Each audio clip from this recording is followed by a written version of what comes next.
asaga ah inaan ka hadla caawa marka waxaan idin leeyahay gabdhaha isku gulaya war waxaan arki jiray mas'uuliyada ma aragtay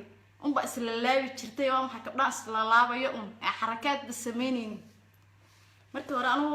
maalmihii hore waan la doodi jiray waan la murmi jiray waxaan dhihi jiray way bariga hore jaahiligaad ka hadlaysaane malaha hatta kama hadlaysan man ku ayaan ku wada dadkii hormaray ilbaxnimo ay maatay dadkii maxaan ku dhahay qaarkood reer galbeedkan bay soo galeen qaarkood wixii wadankii joogana waxay kala socdaan aaladaha wax lagala socdo laakiin way ka fursan weydaad calay kulli xaal waxa la yiraahdo may waxaas oo dhan ayagoo og hatana waxba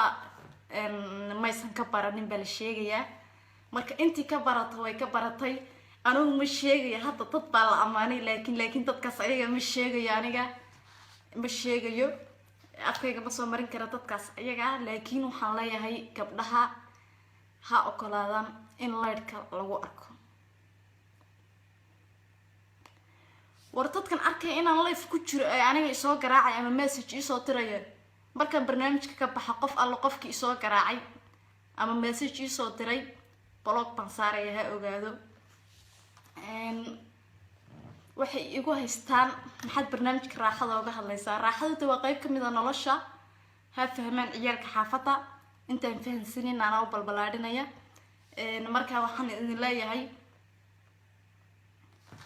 bisinka caaw ma jirto wax jiro maraan ka hadlayaa cidna maanan aflagaateenin cidna maanan caayin laakiin qofka bilaaadmiga meesha uu ka jilicsan in loo sheegaa wanaagsan nalka in wax lagu arkaa loogu talagalay in qofkan aad ku raali geliso weeyaan intii lagu daawado weeyaan laakiin qof aan la arkin sidee baa loogu raaxaysan karaa sidee baa meelo badan oo rabti xitaa inaad gaadho ma gaadhi karist xilliga mugtiga dhibaatadeedana way fara badan tahay marka asxaabta waxaan leeyahay siiba gabdhahan caaw saaranahay gabdhaha xilliga raaxada Samira Yasin Ibrahim raaxana lagu dhalay yes saaxiib aad baan ku salaamayaa Samiro saaxiib igu qaale sida Samiro kale dolo runta waa inaad ka sheegtaan Samira hada waa gabadh aan saaxiib nahay runta ayana ka hadashaa waan jecelahay qofka bini'aadmiga inaysan runta ka leexan caawo dhan 120 qof baa hata idaawanayso oo gabadhii koowaad ee runta ka hadasho weeyaan markii wax runaha laga hadlo gabdhuhu inay dhahaan ma subhanallah iyo bisinka iyo xilli baa loo baahan yahay in la dhaho anigu hata qofna ma nacaayin qofna ma farta ku fiiqin laakiin waxaan sheego kaliya doola wax jira waana waxaad u badantiin gabdhow waxaad u badantiin iska daaya marka anidaasan idin sheegaya marka asxaabta waxaan idin ka codsanayaa siiba gabdhaha qofkan waa soo raacday kharash baa kaaga soo baxay adigana waqti baad iska soo beel dareesay marka inta aad la nooshahay adduunku waa 2 cisho waan ognahay maalin saddexaad ma jirto 2 cisho ee aad la nooshahay qofkan si farxad ku dheehanta oo reereen ku dheehantahay ula raaxayso una hagar bax inta badan gabdhuhu waxay dhahaan six pack baan doonaynaa nin six pack la waan u baahanahay okay nin six pack la hada u baahan tahay waa si kasta lagu raaxaynaya rag Soomaali six pack inay leeyihiin baan aaminsanahay si fiican oo idin ku raaxaynaya laakiin qof asagiiba doonaya mugti qof ku jira sida lagu raaxaynaya mugti buu ku jiraa marka gabdhaha waxaan leeyahay waad hooseysan kor isku soo qaada waa leedin heelan yahay wiilasha ma habeenii maalin bay ordayaan tartin jim bay u galaan tartin maxaan ku dhahay alaabo fara badan bay cunaan sida idinka bas idin raali galiyaan oo jaanibka uga soo hadhaan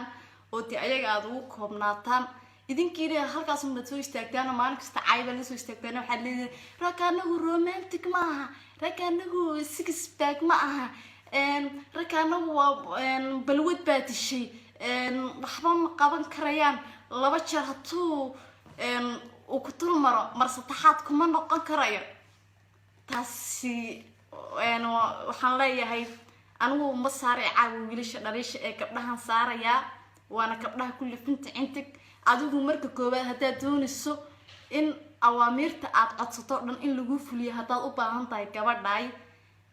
waa inaad adigu kalaataa in leerka lagu isticmaalo waayo hata marka suuliga galayso ama cunto karsanayso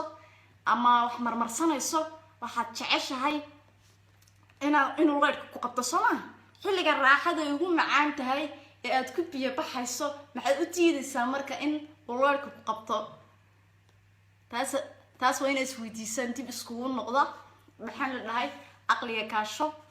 marka aqliga waa inaad gabdho kaashataan waxaad arkaysaa gabdho haday run sheegayaan marka barigan wadanka joogayba waxaan arki jiray gabdho marka wadanka yaa waxay sameyn jireen laba tameer ba isfuulaysa moogta nin iyo naag tameera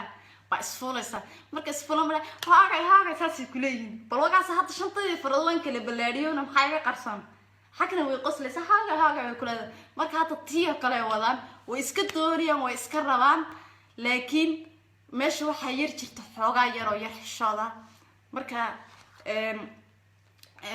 alla ku sumo kale ninkiina naagtiisna dharba isku yihiin oo Ilaahay ba isku baneeyay marka qof adiga dharkaagi ama hugaagi aha ina ka xishooto ma aha asxaabta marka asaasan gabdho idin kula tartaarmaya hadii wax fiican la idin sheego la ila tartaarmana ma aha in la idin caayo ee waa in wax laga sheegayo sida la aaligeed waxaan idin ka codsanaynaa